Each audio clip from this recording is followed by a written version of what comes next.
Now here's a couple of perennials that take me back more than just a few years.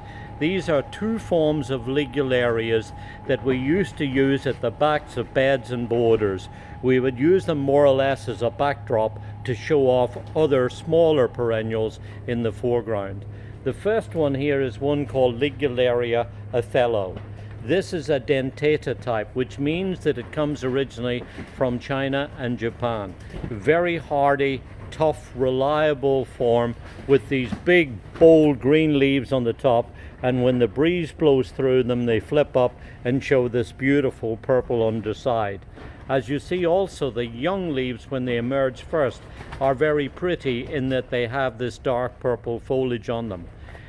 They like to grow in sunny or in partially shaded sites, preferably in a partially shaded site, because when you have that, then you'll get less moisture stress on them.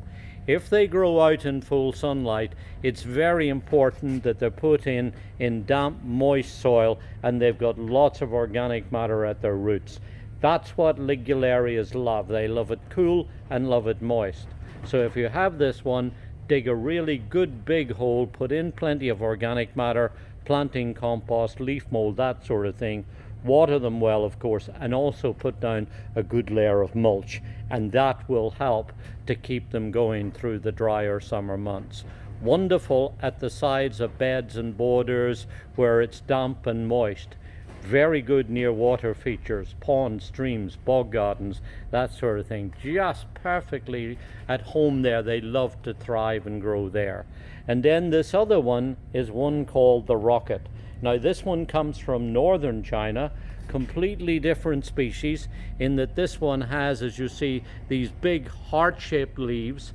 It can grow, believe it or not, to 6 foot. It puts big yellow spikes of flowers that appear in the summertime and rise way above the canopy of foliage. So this is why we would usually put this in at the backs of the beds and borders. Just like I described with Othello, this likes it damp and cool and moist too. But one thing I just want to mention about it is that when you get in on a hot afternoon and you have it growing in your garden, don't be alarmed if suddenly it starts to droop like this leaf here. That's because often in the sunlight and in warmer summer conditions, they're losing more moisture through the back of the leaves than they're able to take up through the stems. And it's perfectly natural for them to be drooping a little bit in the afternoon.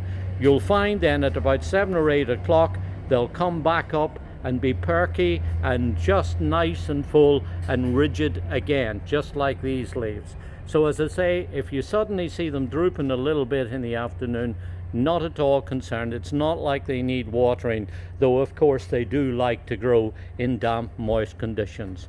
So here's two tall growing, very imposing, big, bold leaf forms of Ligularia that you can use in a bog garden, by the sides of streams and ponds, naturalized areas where it's nice and cool and moist.